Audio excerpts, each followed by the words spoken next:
राधे राधे दोस्तों, स्वागत है आपका शब्दों की दुनिया में।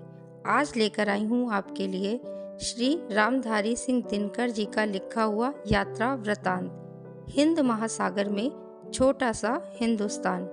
इस यात्रा वृतांत में लेखक ने मॉरिशस के सौंदर्य और यहाँ फैली भारतीय संस्कृति का वर्णन किया है। मॉरिशस वह देश है जिसका कोई भी हिस्सा समुद्र से 15 मील से ज़्यादा दूर नहीं है।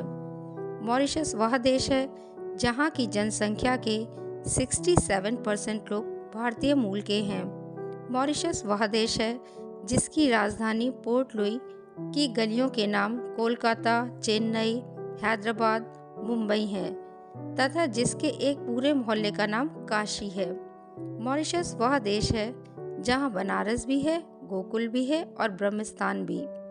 यात्रा पर मैं दिल्ली से 15 जुलाई को, मुंबई से 16 जुलाई को और नैरोबी से 17 जुलाई को मॉरिशस के लिए रवाना हुआ।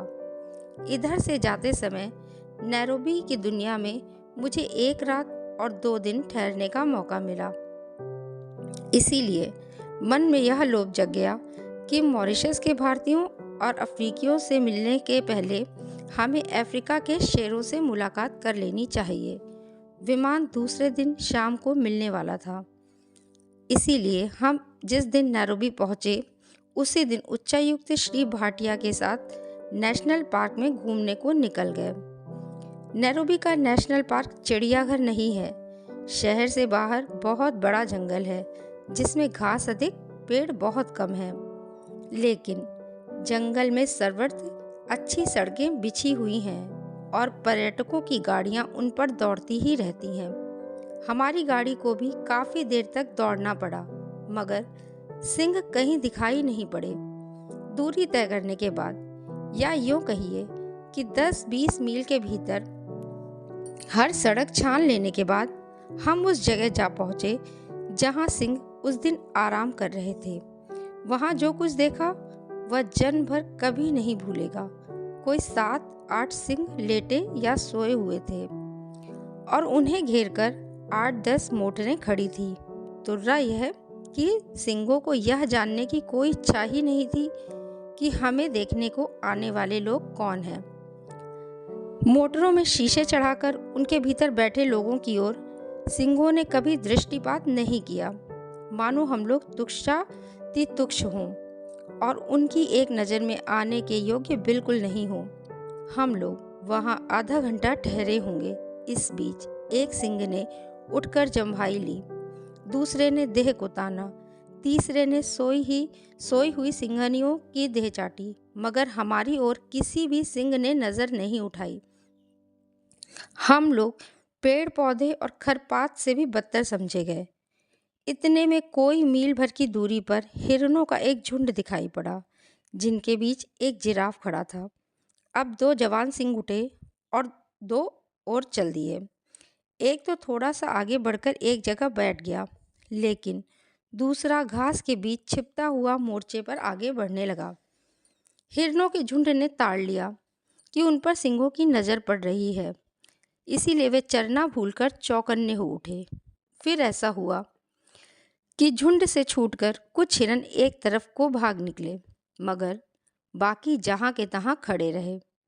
इच्छा तो यह थी कि हम लोग देर तक रुकें और देखें क्या होता है, किंतु समय 6 से ऊपर हो रहा था और 7 बजे तक नेशनल पार्क का फाटक बंद हो जाता है। फिर यह भी बात थी कि शिकार तो सिंह सूर्यास्त के बाद किया करते हैं और शिकार वे झुंड का नहीं करते, बल्कि उस जानवर का करते हैं जो भागते हुए झुंड से पिछड़ जाता है। अब यह बात समझ में आई कि हिरन भागने को निरापद नहीं समझकर एक गोल में क्यों खड़े थे। नैरोबी से मॉरिशस तक हम BOAC के विमान में उड़े। यह विमान नैरोबी से 4 बजे शाम को उड़ा और 5 घंटे की निरंतर उड़ान के बाद जब वह मॉरिशस पहुंचा, तब वहां रात के लगभग 10 बज रहे थे। रात थी, अंधेरा था, पानी बरस रहा था, मगर तब भी हमारे स्वागत में बहुत काफ़ी लोग खड़े थे।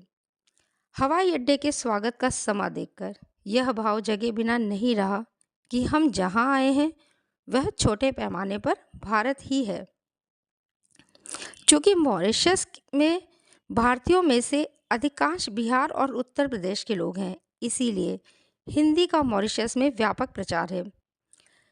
मॉरिशस की हिंदी प्रचारणी सभा जीवित जागृत संस्था है। मॉरिशस की राजभाषा अंग्रेजी, किंतु बोलचाल की भाषा क्रेओल है। क्रेओल के बाद मॉरिशस की दूसरी जनभाषा भोजपुरी को ही मानना पड़ेगा। प्रायः सभी भारतीय भोजपुरी बोलते अथवा उससे समझ लेते हैं। यहाँ तक कि भारतीयों के पड़ोस में रहने वाले चीनी भी भोजपुरी बखूबी बोल लेते हैं, किंतु मॉरिशस की भोजपुरी शाहाबाद या सारन की भोजपुरी नहीं है। उसमें फ्रेंच के इतने संज्ञापद घुस गए हैं कि आपको बाज-बाज शब्दों के अर्थ पूछने पड़ेंगे। हिंदी और भोजपुरी मॉरिशस निवासी भारतीयों को एक सूत्र में बांधे है और मॉरिशस को भारत के साथ बांधने का काम भी हिंदी ही कर रही है। मॉरिशस में हिंदू संस्कृति की रक्षा का काम तुलसीदास जी की रामायण ने किया है।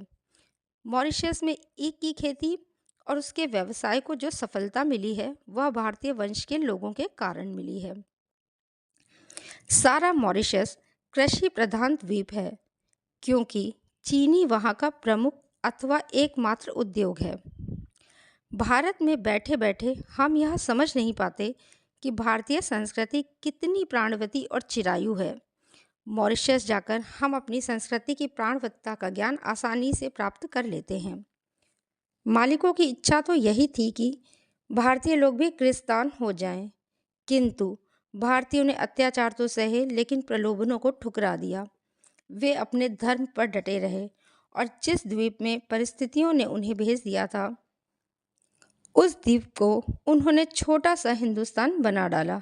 यह ऐसी सफलता की बात है जिस पर सभी भारतीयों को गर्व होना चाहिए। मॉरिशस के प्रत्येक प्रमुख ग्राम में शिवालय होता है। मॉरिशस के प्रत्येक प्रमुख ग्राम में हिंदू तुलसीकृत रामायण का पाठ करते हैं अथवा ढोलक और झांझ पर उसका गायन करते हैं।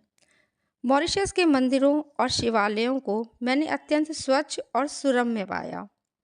कितना अच्छा हो यदि हम भारत में भी अपने मंदिरों और तीर्थ स्थलों को उतना ही स्वच्छ और सुरम्य बनाएं, जितना स्वच्छ वे मॉरिशस में दिखाई देते हैं। वहाँ का परी तालाब भी हिंदुओं की एकांतिक भक्ति के कारण पुण्यधाम हो उठा है। परी तालाब केवल तीर्थ ही नहीं, दृश्य से भी पिकनिक का स्थान है। शिवरात्रि के समय सारे मॉरिशस के हिंदू श्वेत वस्त्र धारण करके कंधों पर कांवर लिए जुलूस बांधकर परी तालाब पर आते हैं और परी तालाब का जल लेकर अपने अपने गांव के शिवालय को लौट जाते हैं तथा शिवजी को जल चढ़ाकर अपने घरों में प्रवेश करते हैं।